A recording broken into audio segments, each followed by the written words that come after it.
I also need to put the filler hose fitting in, and that's going to be a little bit tricky. So the next thing to do is I've got to get this blue hose down behind the tank there.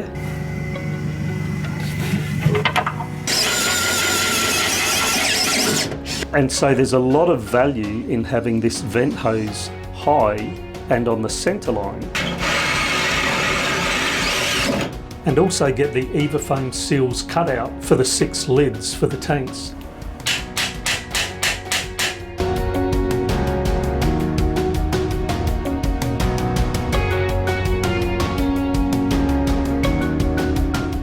Okay, so the plan of attack here with all of these necessary plumbing fittings, first of all, I'll put some plumber's tape or Teflon tape onto the thread of the vent hose now that I've tapped those holes into the tanks. And just a point on that, there's 3 main Teflon tapes. There's the white, the pink and the yellow. The white is essentially light duty general use.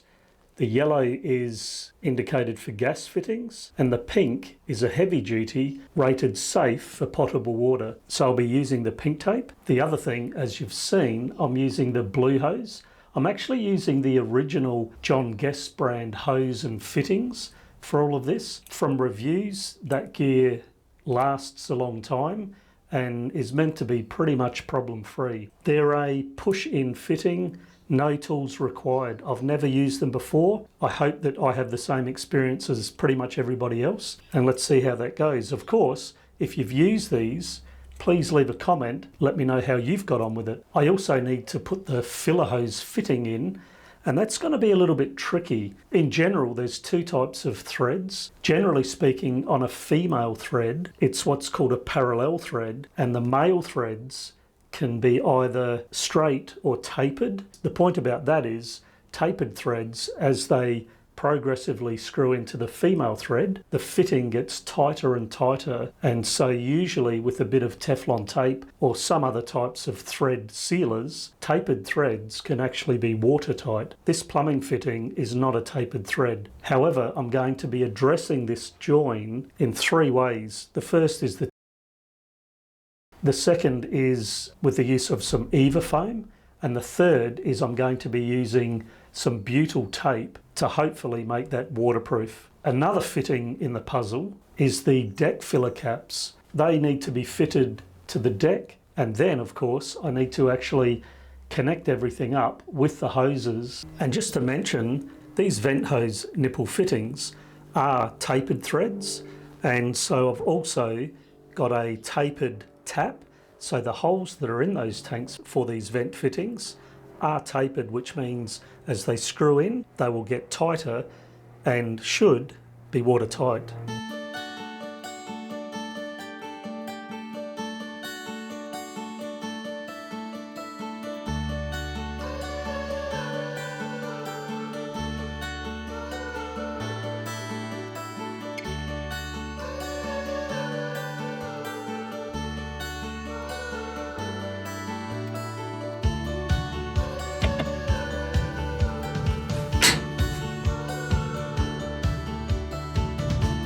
So the next thing to do is I've got to get this blue hose down behind the tank there to come out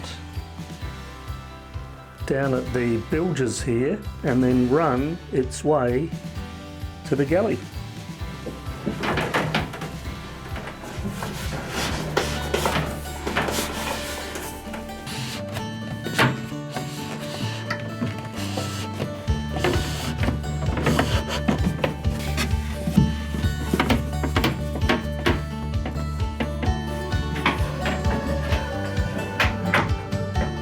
Another pre-thought of little job in the building phase.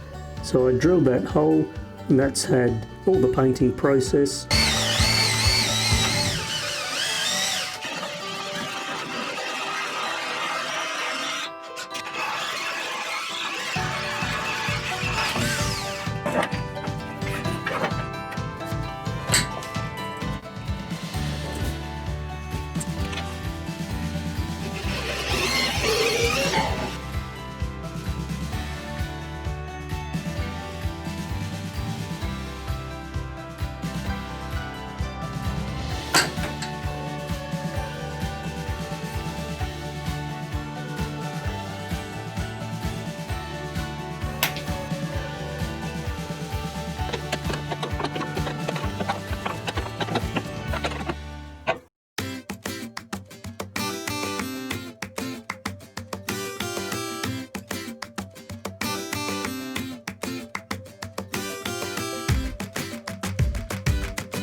I think that's a hot water job.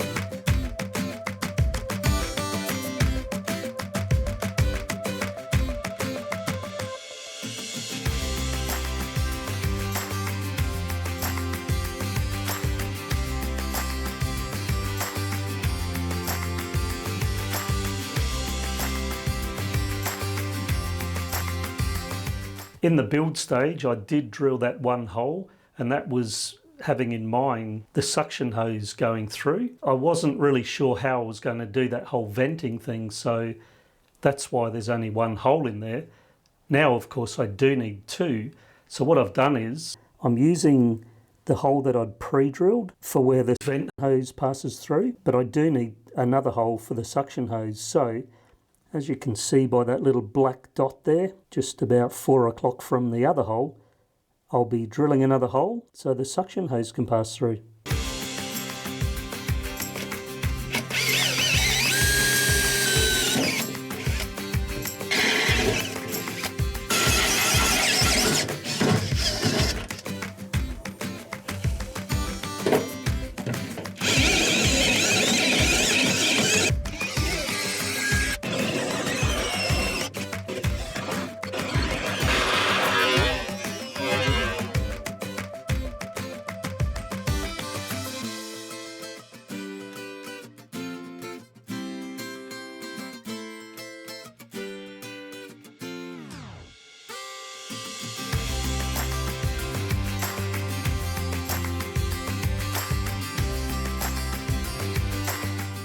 Okay, so here's what we're up to, folks, with regards to the plumbing for the tanks.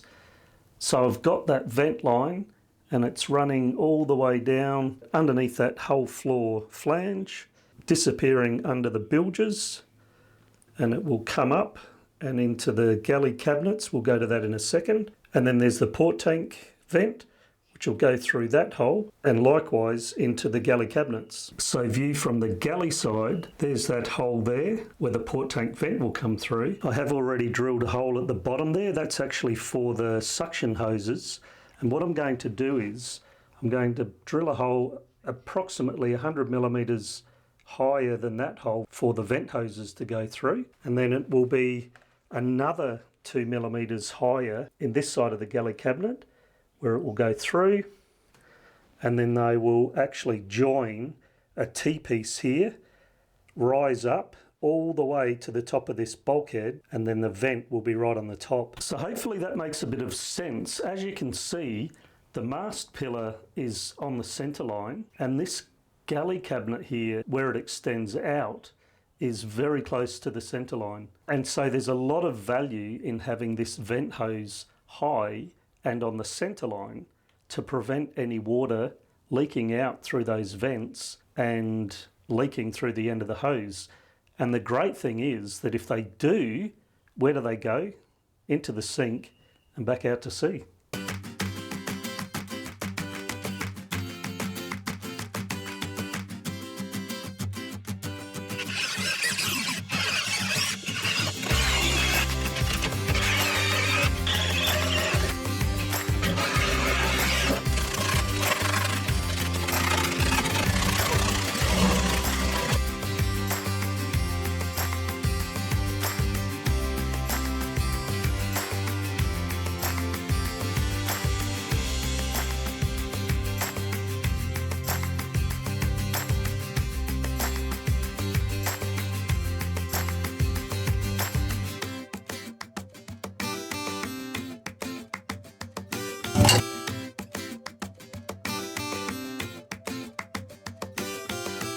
So the plan with these tops where the plumbing fittings come through was always to just have these small holes, because I was just trying to preserve as much of the top for when it comes time to be storing gear behind the saloon backs. But it just looks like it's not really going to work. The fittings themselves are just a little bit high, which means when these plywood tops are on, they're probably going to rub a little bit on some of those metal clamp joints underneath, which obviously the metal on the timber, it's not going to be good to wear off that epoxy and possibly further. In the event that I need to remove these tops, it's just going to be tricky basically. I wanted to do it but I don't think it's going to work. So what I'm going to do is I'm just going to cut out a notch around where these plumbing fittings are, recoat that with a couple of coats of epoxy, and that way it really will make things a lot easier. Somebody actually made a comment about this before,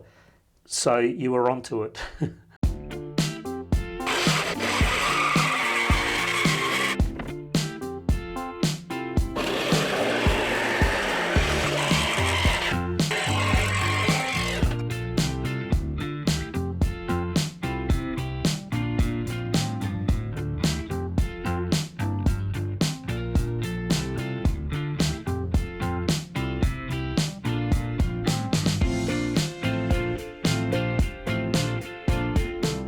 Wouldn't it be nice if it stayed like that? I had to clear everything off there in order to drill and paint those holes for the vents. So obviously I had to clear the top, and I've just walked in and looked at that and thought, oh my goodness, wouldn't it be nice if it stayed like that? So next job is to get these fittings fitted and also get the EvaFoam seals cut out for the 6 lids for the tanks. This should be a fairly quick job. Just a matter of putting them on, trace around with the boxing knife, and hopefully that makes short work of that.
So as you saw, I drilled those to get the holes in the right location, but I've also just come down now and used a punch to make those holes nice and round and clean, so that once the lids go on top, there's no high spots which could be a cause of water tracking through. So they're all nice and neat. Those holes are very clean, and that should do the job.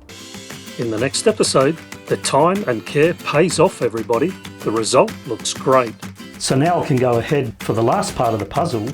The last of the main plumbing gets sorted. Please like, subscribe, hit that bell and share.